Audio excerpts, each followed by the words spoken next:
अल्लाह रब्बुल इज़्ज़त अपने कलाम मुक़द्दस में फरमाते हैं, फ़क़ुल्तु अस्तग़फ़िरू रब्बकुम इन्नहु कान गफ़्फ़ारा।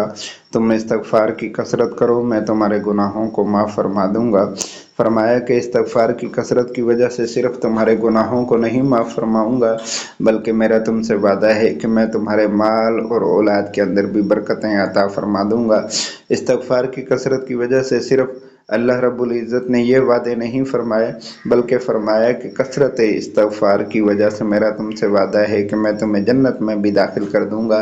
हज़रत इमाम अहमद बिन हम्बल रहमहुल्लाह ताला अन्हु के मुतल्लिक़ एक वाक़या मकतूब है किताबों में कि आप एक मरतबा सफ़र पर जा रहे थे। आपने एक जगह पर नमाज इशा अदा की मस्जिद में, और आपने सोचा कि मैं यहीं पर क़याम कर लेता हूँ। जब रात गुजारने का वक़्त आया तो मस्जिद का खादिम आकर इमाम अहमद बिन हम्बल रहमहुल्लाह ताला अन्हु से कहने लगा कि यहाँ पर रात रहने की इजाज़त नहीं, आप अपना सामान उठाएं और यहाँ से चले जाएं। वो शख्स इमाम अहमद बिन हम्बल रहमहुल्लाह ताला अन्हु को नहीं जानता था। इमाम अहमद बिन हम्बल रहमहुल्लाह ताला अन्हु मस्जिद से बाहर निकले, सामने एक तंदूर पर आपकी नज़र पड़ी। आपने अपना सामान उठाया, वहीं जाकर बैठ गए।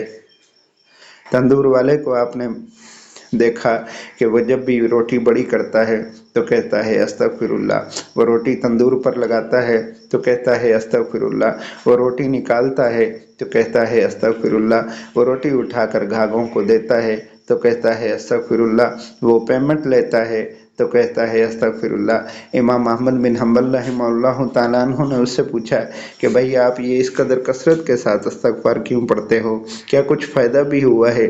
तो वो कहने लगा कि हाँ, अल्लाह रब्बुल इज़्ज़त ने मुझे कसरत इस्तग़फ़ार की वजह से मुस्तजाबुद दावात बना दिया है। इमाम अहमद बिन हम्बल रहमहुल्लाह ताला अन्हु ने सुना तो सुनकर हैरान हुए, कहने लगे क्या वाकई एक तंदूर वाले को अल्लाह ने मुस्तजाबुद दावात बना दिया? क्या आपने कोई दुआ की जो अल्लाह ने आपकी कबूल की? तो वो कहने लगा हाँ जी, मैंने अल्लाह रब्बुल इज़्ज़त से 3 दुआएं मांगी हैं, 2 अल्लाह रब्बुल इज़्ज़त ने कबूल फरमा दी, एक कबूल नहीं की। इमाम अहमद बिन हम्बल रहमहुल्लाह ताला अन्हु पूछने लगे कि कौन सी कबूल नहीं की?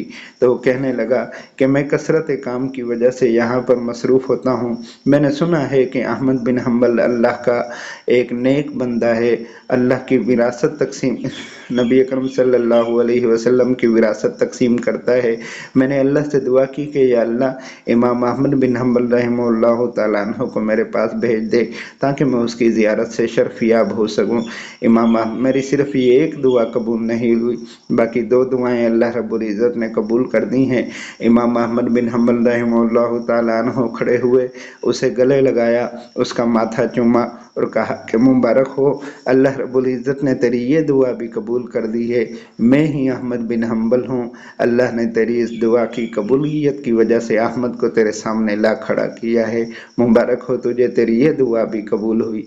अल्लाह रब्बुल इज़्ज़त से दुआ है कि अल्लाह रब्बुल इज़्ज़त हमें कसरत इस्तग़फ़ार करने वालों में से शामिल फरमा दे।